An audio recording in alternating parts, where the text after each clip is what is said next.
Saya tadi pagi kebetulan berjumpa dengan Profesor Emil Salim, seorang senior, usianya 94 tahun, berkali-kali jadi menteri. Ya, beliau menyampaikan pesan-pesan, menyampaikan harapan-harapan, dan menyampaikan apa-apa yang beliau jadikan pegangan beliau. Inti yang saya kira saya tangkap dari beliau ingatkan bahwa seorang menteri adalah seorang pejabat negara. Berarti orientasi pengabdiannya adalah negara. Assalamualaikum warahmatullahi wabarakatuh. Selamat sore, salam sejahtera bagi kita sekalian. Shalom, salve om. Yang saya hormati Wakil Presiden Saudara Gibran, saya mengundang seluruh kabinet untuk kita melaksanakan sidang paripurna. Tentunya ini adalah pertemuan kita sesudah kita resmi 3 bulan menjabat. Setelah saya dilantik tanggal 20 Oktober yang lalu, kemudian saudara-saudara dilantik besok harinya tanggal 21, dan para wakil menteri sorenya. Jadi kita resmi menjabat, menjalankan mandat dari rakyat 3 bulan. Untuk itu, walaupun sebetulnya saya tidak pernah bekerja dengan target ratusan hari atau bulanan, tapi bagaimanapun itu merupakan suatu tonggak, suatu tahap yang kita selesaikan. Dan untuk itu saya kira secara objektif kita boleh bangga bahwa kita telah menunjukkan suatu hasil yang menuju kepada sasaran-sasaran kita. Saya apresiasi kerja saudara-saudara sekalian. Saya merasakan dan saya menilai kabinet kita sekarang bekerja sebagai satu tim. Saya merasakan ada suatu kekompakan, suatu kerjasama yang baik. Di sana sini tentunya masih harus kita perbaiki, itu wajar ya.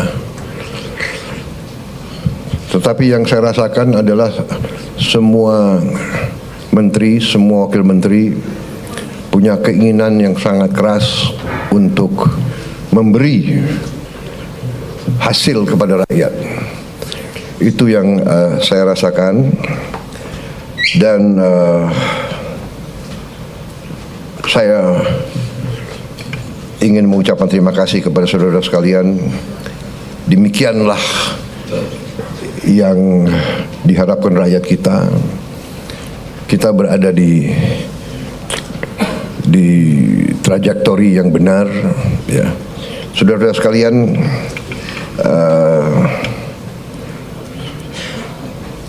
saya tadi pagi kebetulan berjumpa dengan Profesor Emil Salim, seorang senior, usianya 94 tahun, berkali-kali jadi menteri. Ya, beliau menyampaikan pesan-pesan, menyampaikan harapan-harapan, dan menyampaikan apa-apa yang beliau jadikan pegangan beliau. Inti yang saya kira saya tangkap dari beliau ingatkan bahwa seorang menteri adalah seorang pejabat negara. Berarti orientasi pengabdiannya adalah negara. Kita dari sistem politik kita adalah politik konstitusional, di mana politik kita dijalankan melalui partai politik. Kedaulatan rakyat dilaksanakan melalui partai politik, melalui perwakilan. Dan itu benar bahwa sistem konstitusi kita bisa dikatakan adalah sistem campuran. Presidennya dipilih langsung dari rakyat, presidennya memiliki wewenang-wewenang presidensial, tetapi parlemen, DPR memiliki wewenang pengawasan, wewenang anggaran yang sangat besar. Dengan demikian kita telah menjalankan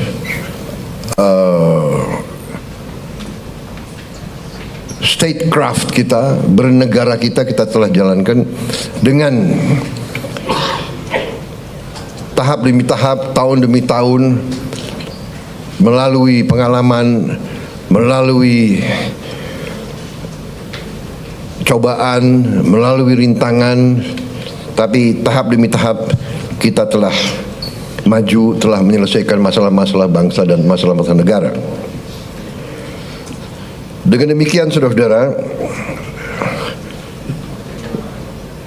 apa kemarin apa yang tadi disampaikan sebagai harapan para senior kita diingatkan bahwa sebagai pejabat negara, orientasi kita pertama untuk negara. Kita memang ada yang berasal dari partai politik, ada yang berasal dari organisasi kemasyarakatan dan sebagainya, ada yang berasal dari dunia akademi, dunia ilmuwan, ada yang dari NGO, dari LSM. Tapi begitu kita sudah disumpah, begitu kita menjabat sebagai pejabat negara, orientasi kita, kepentingan kita adalah untuk negara. Dan untuk itu saya ucapkan terima kasih, karena saya rasakan walaupun begitu banyak tokoh-tokoh dari berbagai latar belakang, tapi yang saya rasakan sekarang orientasi kita adalah kepentingan negara, kepentingan rakyat. Dan saya kira ini dirasakan oleh rakyat kita. Saudara-saudara, dari hasil sementara kita merasakan bahwa pemerintah kita efektif. Di akhir tahun 24, liburan hari Natal, tahun baru berjalan dengan lancar, dengan aman. Untuk itu saya ucapkan terima kasih kepada seluruh pejabat terkait dan jajarannya yang telah bekerja keras, Menko Polkam, Menko Infrastruktur, Menko Pangan, semua Menko, Kapolri, Panglima TNI yang bekerja keras menjamin keamanan, keselamatan, Menteri Perhubungan, Menteri BUMN, dan semua menteri-menteri lain yang saya monitor turun ke bawah, turun ke lapangan, monitor perkembangan.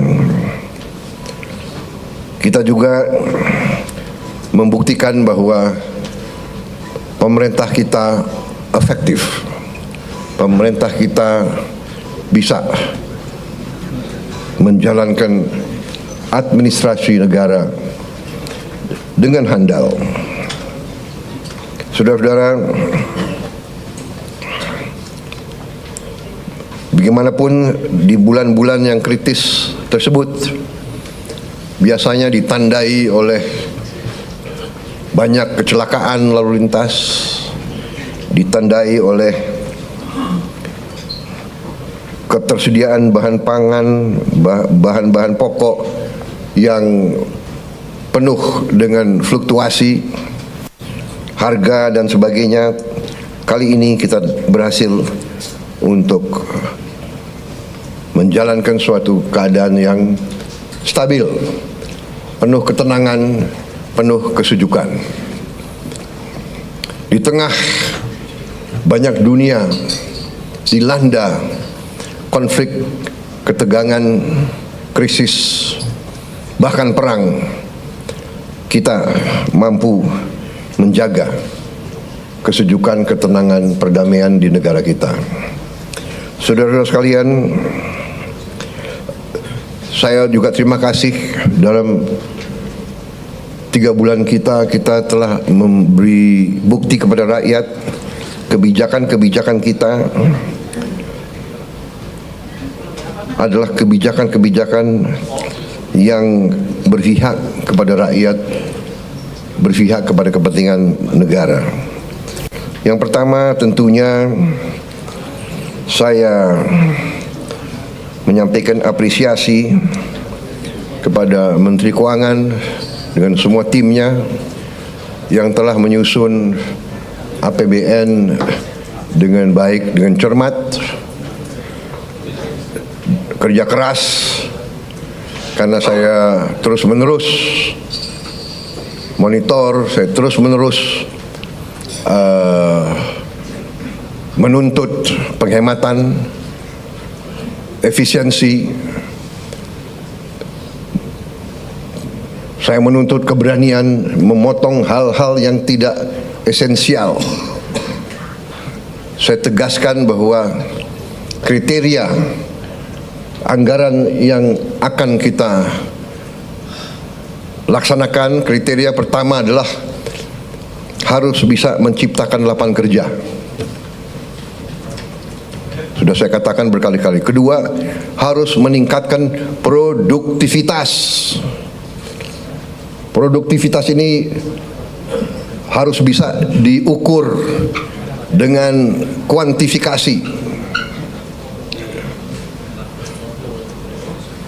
Berapa devisa yang dihasilkan, berapa devisa yang dihemat.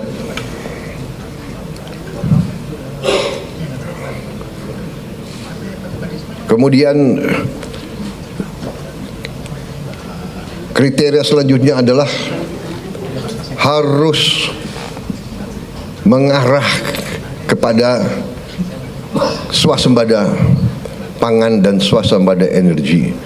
Kita harus mampu memberi makan kepada seluruh rakyat Indonesia, tidak lagi import. Dan saya terima kasih kepada jajaran menteri-menteri yang telah melaporkan kepada saya tahun 2025 lagi, tahun 2025 ini kita tidak akan import beras lagi, tidak akan import jagung lagi, tidak akan import garam lagi.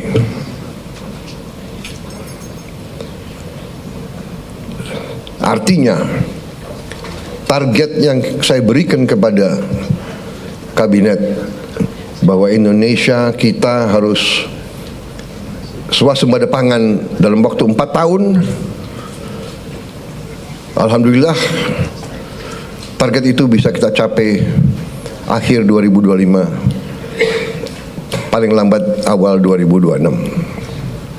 Jadi mungkin 3 tahun lebih cepat dari sasaran yang kita tetapkan.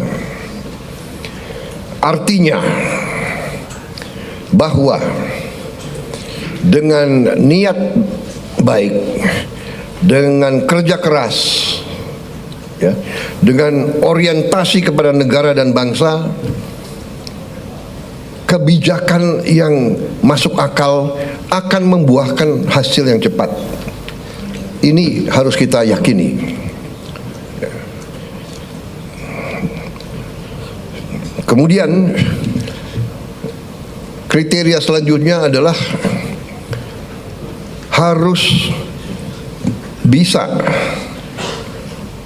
memberi terobosan teknologi.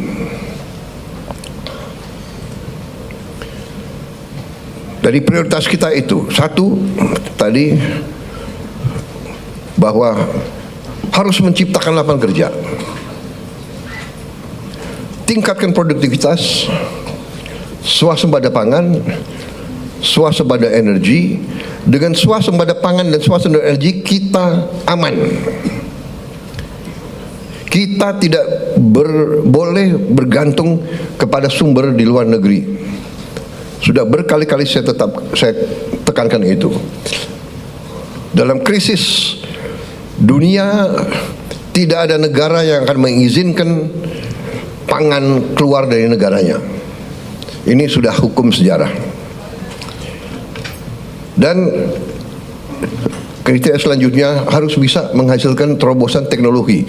Berarti pengeluaran investasi untuk sumber daya manusia, untuk pendidikan, untuk sains dan teknologi, ini termasuk sesuatu yang vital dan sesuatu yang harus kita jalankan. Jadi saudara-saudara, saya tegaskan kembali bahwa hal-hal di luar itu yang bersifat seremoni, upacara, merayakan ulang tahun ini, ulang tahun itu, hari ini, hari itu, kita tidak anggarkan. Perayaan sejarah, perayaan ulang tahun laksanakan secara sederhana di kantor, di ruangan. Kalau perlu yang hadir hanya 15 orang, sisanya di Vikonken.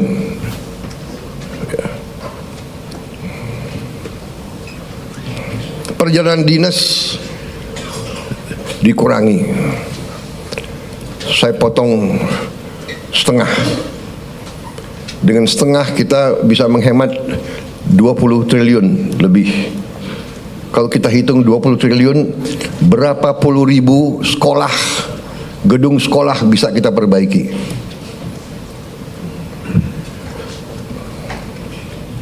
Jadi saya katakan benar-benar bahwa saya sangat serius dalam hal ini.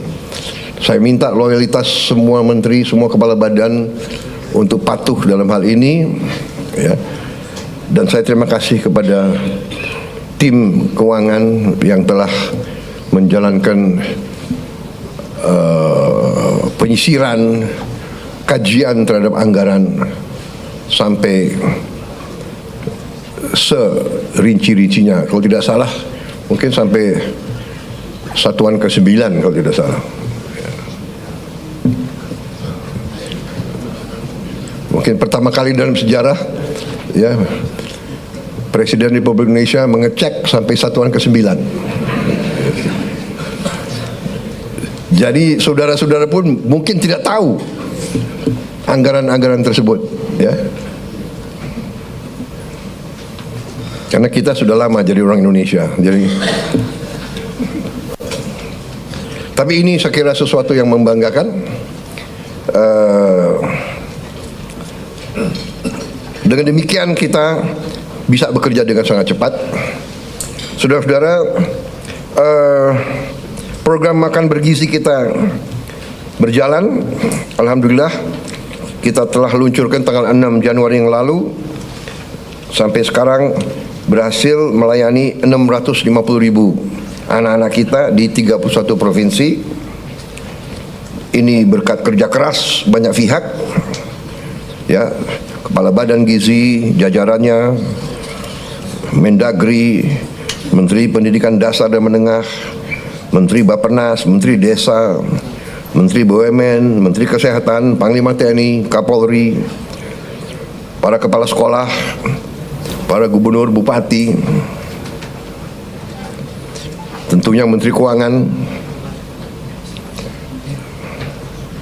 Dan untuk Januari sampai April 2025, program ini sasarannya adalah 3 juta anak. Bulan April sampai Agustus 2025 akan menuju 6 juta anak. September kita harapkan 15 juta anak. Dan akhir 2025 target kita adalah semua anak-anak Indonesia bisa dapat makanan bergizi. Saudara-saudara, terima kasih kerjasama ini.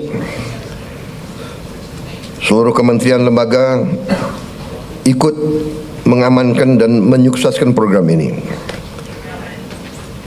Kita akan bersinergi dengan pemerintah daerah, gubernur, bupati, wali kota, dan seluruh perangkat daerah. Saudara-saudara, ini adalah masalah strategis. Kita memperkuat masa depan Indonesia. Anak-anak Indonesia harus kuat, harus cerdas, harus semangat, harus sekolah dengan baik. Saya percaya dalam waktu yang tidak lama kita akan melihat peningkatan hasil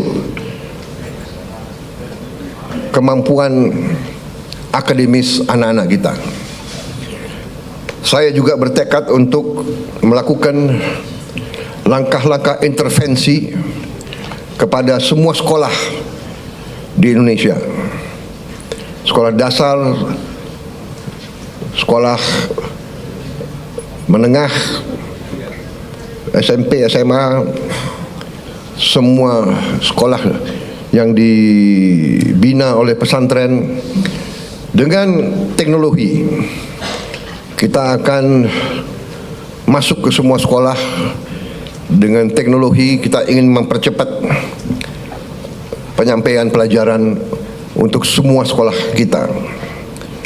Saudara-saudara, saya juga berterima kasih kepada Menko Perekonomian dan tim ekonomi yang telah menggagas, menyusun konsep-konsep yang diwujudkan dalam produk-produk, dalam kebijakan-kebijakan yang pro rakyat, penghapusan hutang kepada petani dan nelayan yang mengalami kesulitan membayar sekian belas tahun, kemudian juga berbagai bantuan langsung, berbagai bantuan mengurangi kewajiban-kewajiban terutama rakyat yang di golongan yang paling bawah dan paling lemah. Saya kira nanti mungkin Menko Perekonomian dengan Menteri Keuangan bisa juga jelaskan ke masyarakat berapa kebijakan-kebijakan yang telah kita lakukan. Kita juga dalam waktu dekat kita juga akan mewajibkan semua perusahaan yang menerima kredit dari bank pemerintah harus menempatkan hasil penjualan ekspornya di bank di Indonesia. Saya kira ini hanya wajar, ini masuk akal. Mereka berusaha dengan dana yang bersumber dari rakyat Indonesia. Setelah mereka berusaha dan mereka lakukan penjualan, hasil penjualannya wajar kalau ditaruh di bank di Indonesia. Ini saya kira segera akan keluar dan akan berlaku kurang lebih 1 bulan yang akan datang. Ya. Jadi ini adalah sesuatu yang logis, yang masuk akal. Kemudian saya juga sudah memberi keputusan kepada unsur penegak hukum, Jaksa Agung, BPKP, Kapolri, dan Panglima TNI untuk menegakkan hukum dan aturan khususnya bagi perusahaan-perusahaan yang melanggar ketentuan-ketentuan pertanahan dan hutan. Ketentuan-ketentuan kita harus dipatuhi. Tidak ada yang memiliki perlakuan khusus. Bagi mereka yang sudah diberi kesempatan berkali-kali untuk menyelesaikan kewajiban-kewajibannya dan tidak melakukan, ya pemerintah akan melaksanakan kewajibannya, mencabut izin dan menguasai kembali lahan-lahan tersebut. Apalagi lahan-lahan itu adalah hutan lindung dan sebagainya. Jadi ini juga langkah yang akan kita laksanakan. Saudara-saudara sekalian, saya juga sangat berterima kasih kepada banyak jajaran. Baru hari Senin kemarin saya mendapat kehormatan meresmikan 37 proyek strategis ketenaga listrikan nasional, mencakup 26 pembangkit listrik dengan kapasitas total 3,2 gigawatt serta 11 jaringan transmisi dan gardu induk di 18 provinsi. Sebagian besar dari pembangkit listrik ini adalah energi bersih, energi terbarukan. Saya kira kalau dicek nanti, ini mungkin peresmian terbesar dalam satu hari. Ini menunjukkan daya kemampuan kita, ya. We can do it.